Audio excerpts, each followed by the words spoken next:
सुप्रभातम विद्यार्थी वंदे मातरम। आइए आज कक्षा 10वीं पुस्तक क्षितिज से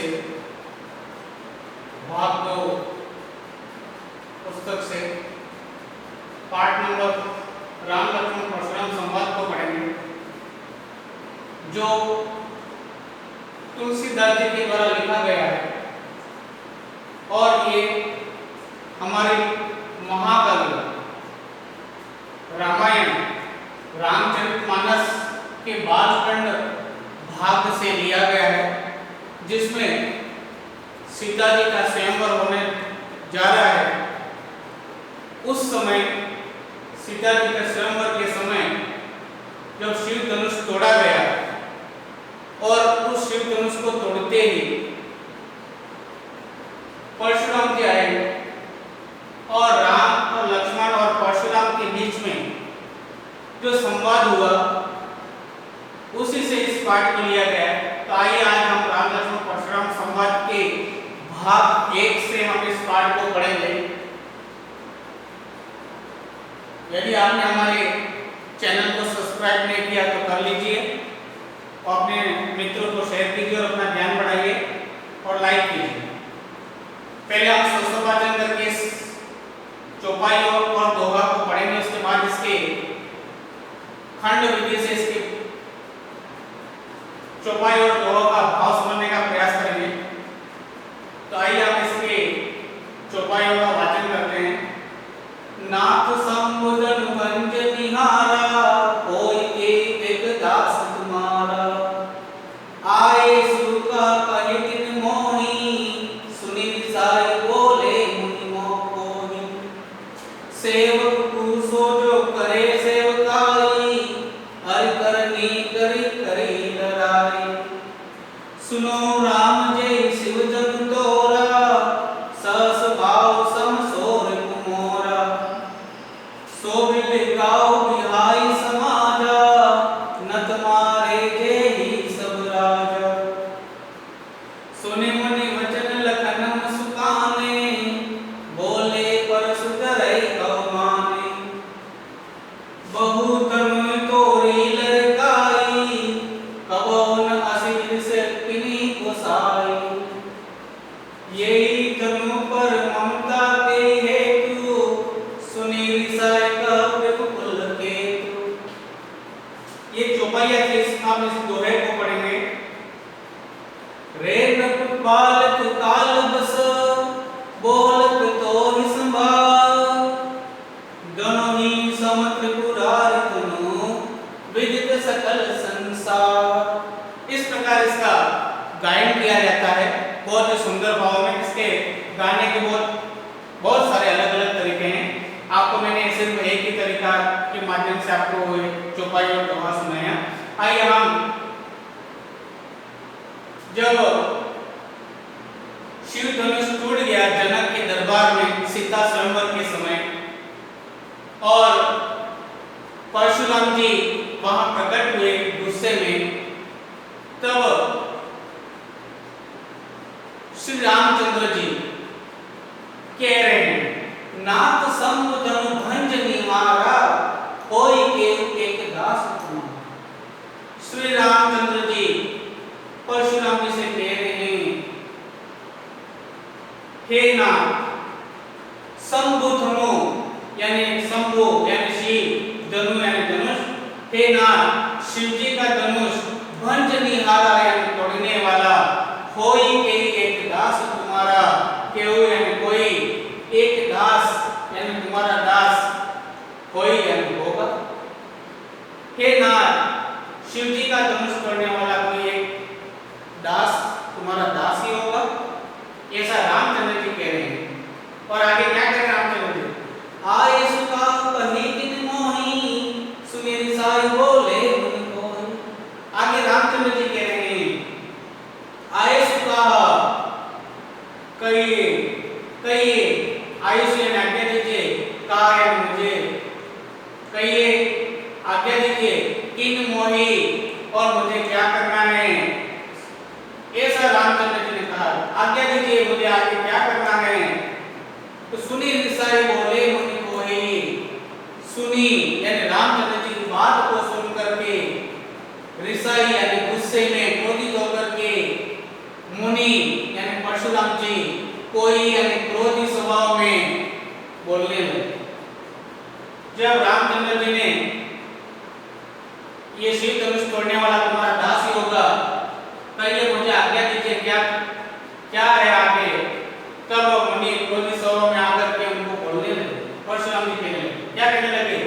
सेवक सूजो करे सेवकाई, हरि करनी करी करिए लड़ाई। सेवक सो, आप जो सेवक कह रहे हो, सेवक सूजो करे सेवकाई, सेवक तो सेवकाई यानी सेवक का कार्य, सेवा का काम करता। हे राम, तुम सेवक, ये धनुष तोड़ने वाला जो सेवक बता रहे हो वो सेवक नहीं हो सकता। सेवक जो करे सेवकाई, सेवक तो सेवकाई यानी सेवा का कार्य करता, ये सेवक नहीं हो सकता। सेवक का कार्य, सेवक तो क्या करता है, सेवा का कार्य करता है, और ये सेवा करने वाला सेवक नहीं हो सकता है। ये तो कैसा हो सकता है, हरिकर्मी करी करिए लड़ाई। हरिकर्मी यानी ये जो सेवक नहीं हो सकता, ये तो हरिकर्मी, हरि यानी शत्रु, कर्मी यानी कार्य, शत्रु के समान जो कार्य किया है, और लड़ाई, और ये लड़ाई करने की योग्य है, ये तो लड़ाई करने योग्य है, ये शत्रु के समान कार्य किया है, ये कोई सेवक हो सकता नहीं है। ऐसा परशुराम जी कह रहे हैं। आगे परशुराम जी और क्या कह रहे हैं, देखिए, सुनो राम जय शिव धनु तोरा, सहस भाव समसो रिपु मोरा। सुनिए राम, जय शिव धनु तोड़ा है, जिसने भी इस शिव धनुष को तोड़ा है। सुनो, जिसने भी इस शिव धनुष को तोड़ा है, वह सहस्र बाहु समसो रिपु मोरा, वह मेरा जो शत्रु है, सहस्र बाहु जिसको मैंने मारा था, वैसा न वैसा ही, सम यानी समान, सहस्र बाहु के समान ही, वैसा ही रिपु मोरा यानी मेरा वो शत्रु। जिसने भी यह धनुष तोड़ा है, वो मेरे द्वारा पूर्व में मारा गया जो सहस्र बाहु नाम का जो राजा था, उसको मैंने मारा है। वैसे ही वह भी इस धनुष को तोड़ने वाला भी मेरा शत्रु है, रिपु है, ऐसा वो कह रहे हैं। आगे परशुराम जी क्या कह रहे हैं, इस राजसभा में, उस जनक जी के दरबार में क्या कह रहे हैं, आगे देखिए, सो बिलिगाओ बिहाई समाजा, नत मारे जय सब राजा। आगे वो कह रहे हैं चेतावनी भरे बात में परशुराम जी, सो बिहाई समाजा, समाज यानी इस राज दरबार से, बिहाई यानी अलग होकर, बिलगाओ यानी खड़े होकर, जिसने भी यह कार्य किया है, सहस्र बाहु के शत्रु के समान मेरे गुरु शिव जी के धनुष को तोड़ा है, वो इस समाज से, इस राज दरबार से अलग होकर खड़े हो जाओ।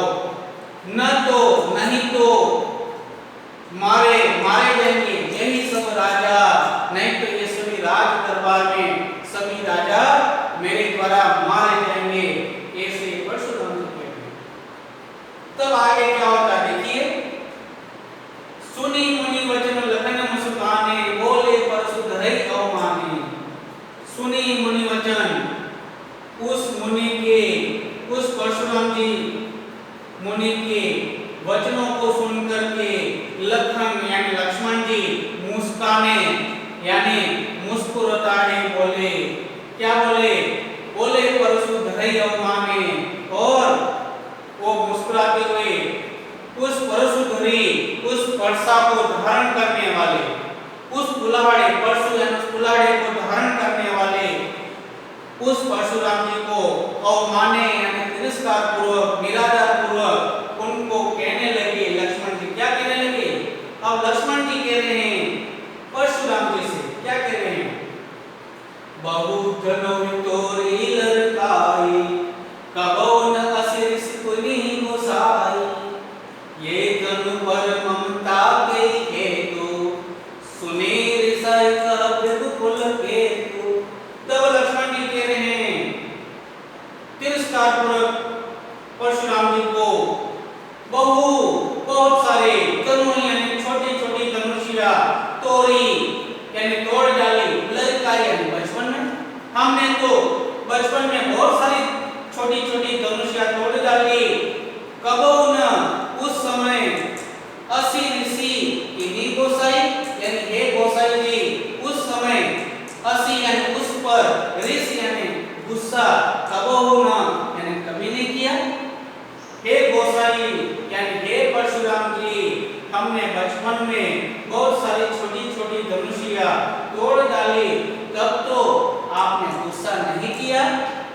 यही धनु पर ममता के हेतु, यही धनु यानी इस धनुष पर ममता यानी प्यार के ही हेतु यानी क्या कारण है? इस धनुष को तोड़ने पर आप गुस्से में आ गए और इस धनुष पर जो आप प्यार दिखा रहे हो उसका क्या कारण है? सुनी रिसाई कह भृगुकुल केतु। सुनी यानी लक्ष्मण जी की बात को सुनकर रिसाई यानी गुस्से में कह रहे हैं भृगुकुल केतु। भृगुकुल यानी भृगुकुल के केतु यानी ध्वजवाहक यानी परशुराम जी गुस्से में आकर के लक्ष्मण जी को कह रहे हैं, क्या कह रहे हैं? तो इस दोहे में लिखा है, रे नृप बालक काल बस बोलत तो ही सभा, जनो ही सम त्रिपुरारि धनु विदित सकल संसार। बहुत सुंदर कह रहे हैं यहाँ पर परशुराम जी लक्ष्मण जी को, रे नृप बालक, रे यानी हे, नृप यानी राजा, बालक यानी बालक, राजा का बालक यानी राजकुमार, कालवश यानी तुम कालवश, हे राजकुमार तुम कालवश में आकर के बोल रहे हो, बोलत तो ही न संभाल, अपनी बोलने के ढंग को संभालो, ध्यान में रख करके बोलो, होश में रख करके बोलो, तुम होश में नहीं हो, काल के वश में हो गए हो। आगे कह रहे हैं, धनु ही सम त्रिपुरारि धनु विदित सकल संसार। आगे कह रहे हैं परशुराम जी तुम लक्ष्मण जी को सकल संसार यानी पूरे संसार में विदित यानी प्रसिद्ध है, जग प्रसिद्ध है, त्रिपुरारि ऋषि, धनु यानी धनुष, इस संसार में इस ब्रह्मांड में इस शिव जी का धनुष बहुत प्रसिद्ध है। क्या ये धनुष धनु ही सम उन छोटे छोटे धनुषों के समान हो सकता है? अपने ये राजकुमार अपने बोलने के, तुम इस काल के वश में बोल रहे हो, अपने बोलने के तरीकों को संभालो, होश में नहीं हो। क्या तुम नहीं जानते इस संसार में त्रिपुरारि शिव के धनुष के बराबर क्या ये छोटी धनुषिया हो सकती हैं?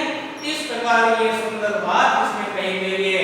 कठिन शब्दार्थ यहाँ पे मैंने लिखे, शंभु यानी शिव का धनुष, बंधन यानी तोड़ने वाला, केवल यानी कोई, आयुष यानी क्या, काय यानी क्या, मोहि यानी मुझे, विषय में क्रोधित होकर, कोई यानी क्रोधी, हरिकर्म यानी शत्रु जैसा काम, लड़ाई यानी लड़ाई, शस्त्र भाव नामक राजा जिसका परशुराम ने वध किया, ऋतु यानी शत्रु, बिलगाय यानी अलग होकर खड़ा हो जाए, धनु यानी छोटे छोटे धनुष, ललिका यानी बचपन में, भृगुकुल कहते हैं भृगुकुल की ध्वजा धारण करने वाले, ऐसे कौन? परशुराम जी, नृप बालक यानी राजकुमार, तो यानी तुझे, संभार यानी होश ज्ञान, त्रिपुरारि यानी शिव, विदित यानी ज्ञात या प्रसिद्ध, सकल यानी संसार। इस प्रकार इस कठिन शब्दार्थ को लिखना, याद करना है, इस चौपाई और पदों को लिख करके इसका भावार्थ लिखना है।